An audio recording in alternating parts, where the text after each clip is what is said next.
तुम्ही त्यावेळेला उद्धव साहेबांना सांगत होतात की तुम्ही स्थगिती सरकार म्हणजे त्या सरकारमध्ये तुम्ही पण होतात, कमीत कमी तेवढं तरी टाळायचं असतं, ते पण तुम्ही टाळत नाही. पण ठीक आहे, काय काय बंद केलं तुम्ही?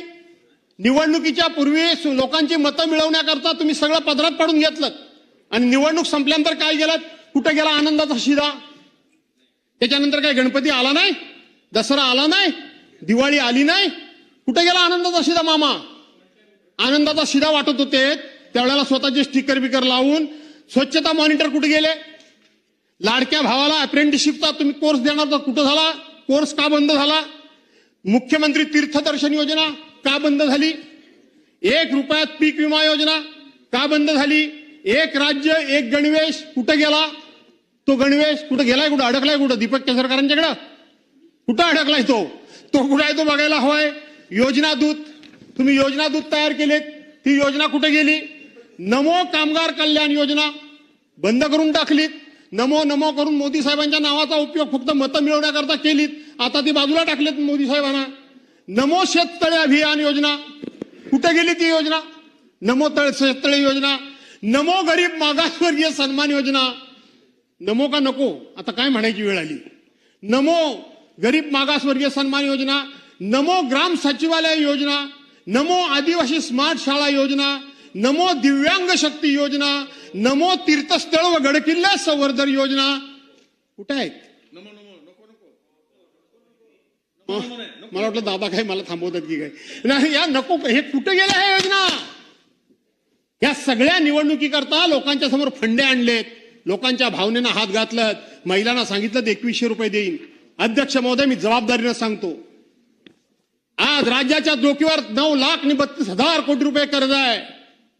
किती आहे? तुम्ही सगळे लबाड आहात. तुम्ही आमच्या बहिणींच्या नावाने खापर बोडताय.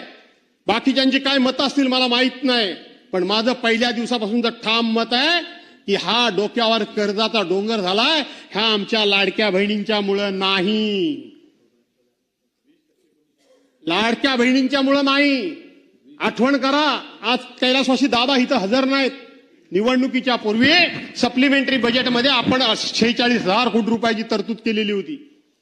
46,000 कोटी रुपयाची सरकारने तरतूद केली होती. आज 46,000 कोटी रुपये तुम्हाला लागत नाहीयेत, 32 की 33,000 कोटी रुपये फक्त लागतायत. 2,53,00,000 महिलांना 1,500 रुपयाप्रमाणात तुम्ही त्या ठिकाणी निवडणुकीच्या अगोदर 1,500 रुपये लाडक्या बहिणीच्या खात्यामध्ये टाकलेत. कुणी न मागता जबरदस्तीने टाकलेत. आज त्यातला आकडा थोडाफार मागं पुढे होत असेल राजे, पण 57,00,000 महिलांना तुम्ही वेगवेगळी कारणं सांगून कमी केलं. 57,00,000 महिलांना तुम्ही त्या योजनेपासून आता बाजूला केलं. कसा वाढतो आकडा तुमचा? 46,000 कोटी रुपये 2,53,00,000 महिलांकरता लागत होते. आज 57,00,000 महिला कमी झाल्या.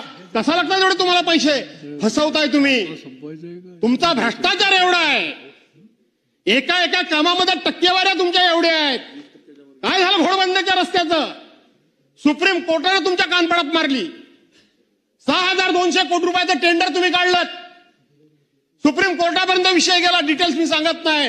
आणि तोच रस्ता 6,200 कोटी रुपयाचा रस्ता सुप्रीम कोर्टाने त्या ठिकाणी त्याचं इस्टिमेट वगैरे केलं. त्यावेळेला 3,000 कोटी रुपयाचा रस्ता झाला. ते एका योजनेमध्ये 3,200 कोटी रुपये तुम्ही भ्रष्टाचार केलात. एका योजनेमध्ये अशा 1,760 योजना तुम्ही त्या ठिकाणी केल्यात. अनेक प्रकारची टेंडर्स ही आता फक्त मंत्रालयातून निघतायत. माझ्या आयुष्यामध्ये मी कधीच कोणावर भ्रष्टाचाराचा आरोप केला नाही. मी धोरणावर बोलतो, मी योजनेवर बोलतो. पण आता तुम्ही त्या आमच्या बहिणींच्या नावाने खापर फोडत असाल तर आमच्यासारख्याला बोलावं लागणार आहे. अजिबात या लाडक्या बहिणींमुळे तुमचं सरकार अडचणीत नाही.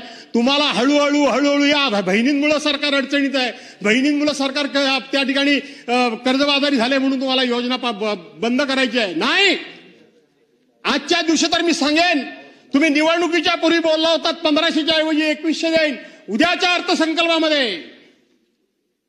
अर्थसंकल्पामध्ये अजून तो प्रिंट झालेला नाही. अर्थसंकल्प तो कधी होतो तो मला चांगला माहिती आहे. अजून झालेला नाही मामा. अरे कसा होईल मला माहिती नाही तो कधी होतो तो. आणि म्हणून आता 2,100 रुपये द्या. 2,100 रुपये. तुम्हीच बोलला होता शेतकऱ्यांची कर्जमाफी. तुम्हीच बोलला होता. कुठला काढला जून महिना शोधून? जून महिन्याला कुठला मुहूर्त येणार आहे? उद्धव बाळासाहेब ठाकरेंना तुम्ही वाटेल त्या परीने दोष द्या, माझं काही म्हणायचं नाही मला, परंतु कोरोनाच्या कालावधीमध्ये त्या काम केलेल्या माणसानं शेवटी तुम्हाला त्याची जाणीव नसली किंवा आठवण राहिली नसली तरी महाराष्ट्राच्या ते मनामध्ये आहे. पण 2 लाख रुपयाचं कर्जमाफी होतात तुम्ही त्या मंत्रिमंडळामध्ये, 2 लाख रुपयाची कर्जमाफी, त्याच्या अगोदर कर्जमाफी होत होती तेव्हा 73 प्रकारचे दाखले लागत होते, 73 प्रकारचे दाखले लागत होते. पण उद्धव बाळासाहेब ठाकरेंच्या सरकारमध्ये एका ऑर्डरवर 2 लाख रुपयाची कर्जमाफी एका क्षणात शेतकऱ्यांची झाली. कोणाचीही कुठल्याही प्रकारची तक्रार आली नाही आणि भ्रष्टाचाराची पण तक्रार आली नाही. त्यांनी प्रोत्साहनपर योजना, जे प्रामाणिकपणे कर्ज भरतात, आपण ज्याला भरणं शक्य नाही त्यांना मदत करतो, पण जे प्रामाणिकपणे कर्ज भरतात त्यांना सुद्धा प्रोत्साहन दिलं पाहिजे आणि त्यांना सुद्धा कर्ज भरण्याकरता उद्योगदूत केलं पाहिजे. म्हणून 50,000 रुपयाची योजना त्याच वेळेला जाहीर झाली. काढून बघा बजेटचं पुस्तक, सरकार पडलं त्याच वेळेला 6,000 कोटी रुपयाची तरतूद त्या बजेटमध्ये तयार झालेली होती.